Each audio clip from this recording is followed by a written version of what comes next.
Capítulo 407. Dentro da Igreja da Colheita. Klein inclinou a cabeça para olhar para Ellen White. Sem estragar a atmosfera serena, ele deliberadamente suprimiu a voz e riu, retornando com uma pergunta. Você está com pouco dinheiro? Assim que as palavras saíram de sua boca, ele sentiu como se estivesse perguntando se Ellen sabia sobre a empresa de marketing multinível Amway. Ellen primeiro foi pego de surpresa antes de zombar. Não insulte um nobre sanguíneo com dinheiro. Klein instantaneamente zombou. Olhando para o alto e musculoso padre Utravsky à sua frente, ele disse casualmente, de acordo com o que sei, esses bonecos feitos à mão não são baratos. Eles podem até ser chamados de caros, especialmente aqueles que são tão altos quanto um ser humano. Ellen abriu a boca em uma tentativa de retrucar, mas não conseguiu dizer uma palavra. Após um momento de silêncio, ele tossiu levemente, fingiu indiferença e disse, diga-me, em que você quer minha ajuda? Não sou um sanguíneo que gosta de enigmas. Klein não olhou para o vampiro ao lado dele. Ele sorriu e disse, tenho um amigo que está prestes a avançar. Ele precisa coletar os ingredientes relevantes de Beyonder. Será que você pode ajudar? Você está duvidando das capacidades de um sanguíneo? Ellen White disse arrogantemente, mesmo que não os tenha, posso escrever e perguntar as mais nobres excelências. É isso que eu quero. Klein imediatamente respondeu com um dilúvio de palavras. Glândula pituitária mutante de um caçador de 1000 faces e 100 mililitros de seu sangue.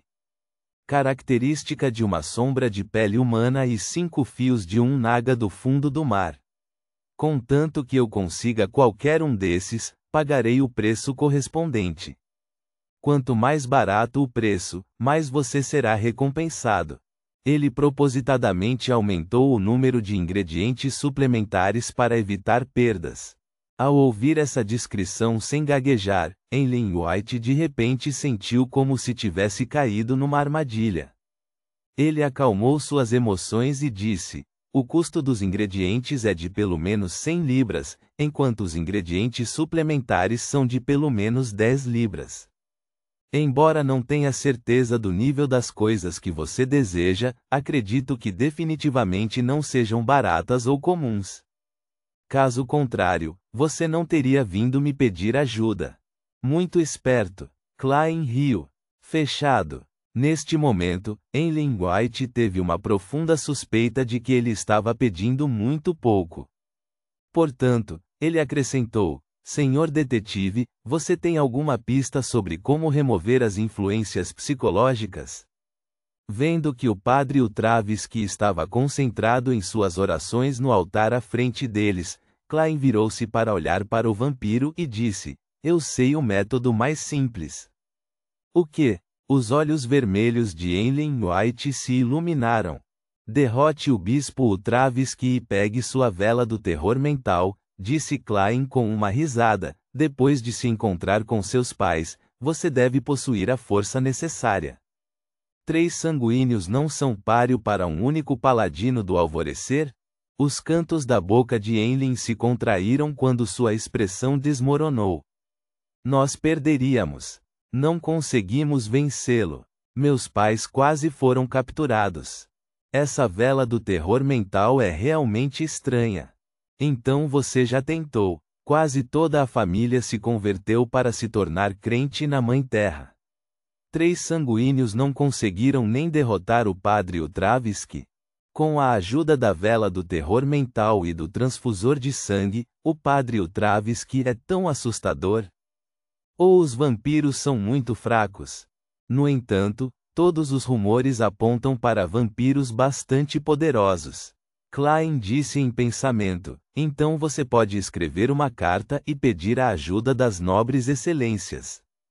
Não deve faltar especialistas poderosos entre os sanguíneos. Ellen White respondeu com uma expressão entorpecida, eles se recusaram. De repente, ele olhou para Klein com esperança. Você pode derrotar o padre Utravsky? Ou seu amigo poderia vencê-lo? Depois de receber o broche do sol e o frasco de veneno biológico e digerir a maior parte da poção, originalmente pensei que seria capaz de derrotar o Padre Ultravisky em meu estado de corpo espiritual. No entanto, sua descrição agora me deixou incerto. A vela do terror mental é tão bizarra assim? Esse tipo de artefato selado é obviamente ótimo para conter corpos espirituais. Klein balançou a cabeça racionalmente. Sem chance. Ele rapidamente mudou de assunto. Por que aquelas nobres excelências dos sanguíneos recusariam seu pedido? Para eles, isso deveria ser um simples favor. O rosto de Ellen White instantaneamente ficou pálido. Dizem que o Padre Ultravisky é um adorador da Mãe Terra. Eles não desejam entrar em conflito direto com ele. Eles estão estudando meios para remover a influência psicológica. Por exemplo, eles estão se aventurando profundamente no Mar Sônia, no Mar da Névoa e no Mar Berserk, em busca dos dragões que há muito se isolaram. Ele acrescentou com um sorriso ainda mais feio do que um rosto choroso. No momento em que descobrirem ou encontrarem um dragão bem versado no domínio da psique, talvez eu já tenha me tornado um crente devoto da Mãe Terra. Estou começando a apreciar quão preciosa é a vida e quão alegre é uma colheita. Um adorador da Mãe Terra? Padre Ultravisky é um adorador da Mãe Terra? Não é de admirar que ele tenha tantos itens místicos. Pelo que parece, como um pirata poderoso, mudar repentinamente para a Mãe Terra não foi uma questão simples.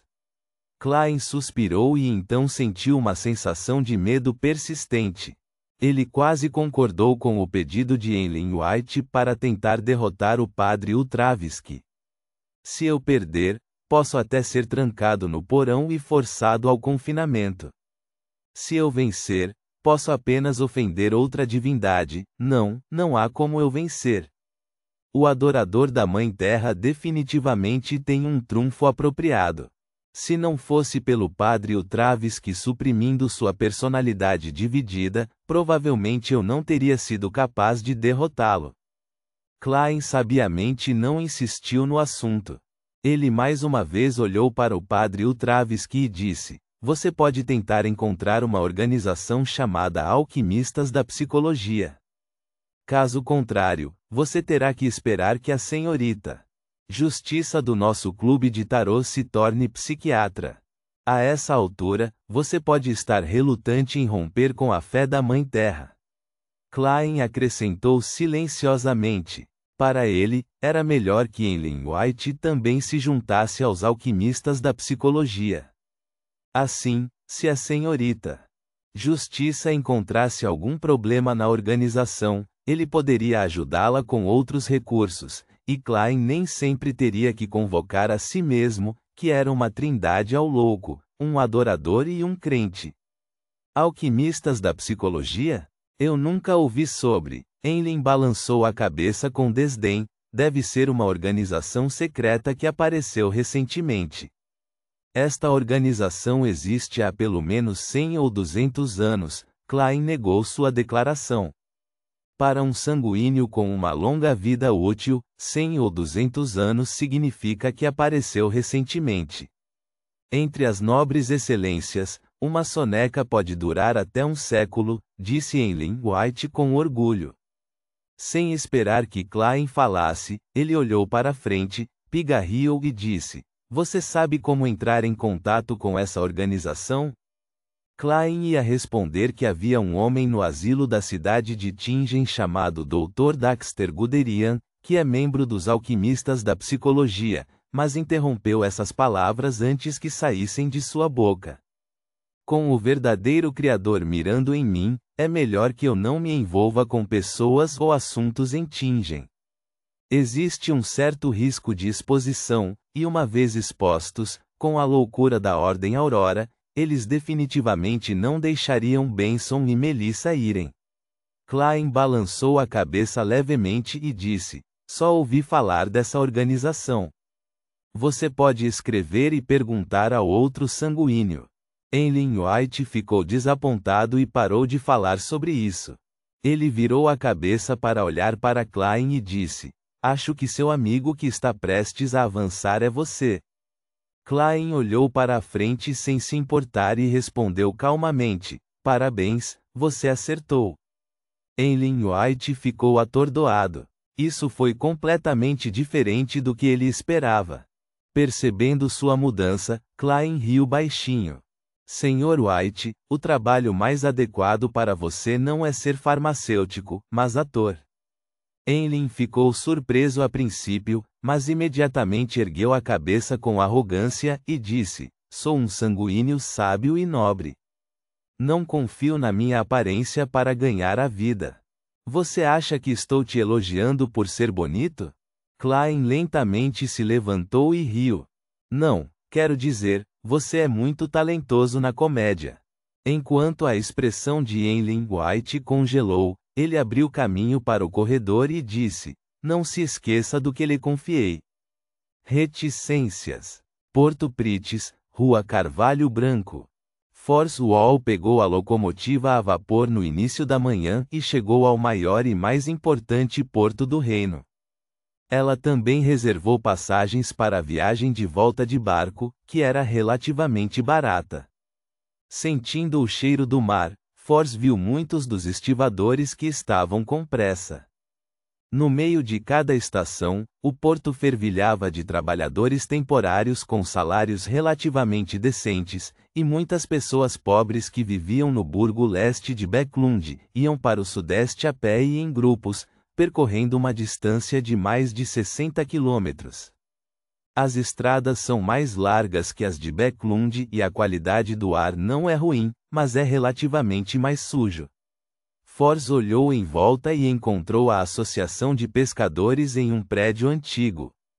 Sem muita dificuldade, conheceu Dorian Gray em um escritório. O cavalheiro era de estatura mediana, com braços exagerados. Seu cabelo estava bem penteado, completamente diferente da maioria dos membros da associação que tinham penteados que pareciam ninhos de pássaros.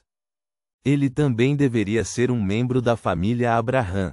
Depois de explicar o propósito de sua visita, Force passou o testamento de Lawrence, junto com o estranho caderno e a característica de Beyonder semelhante a um diamante.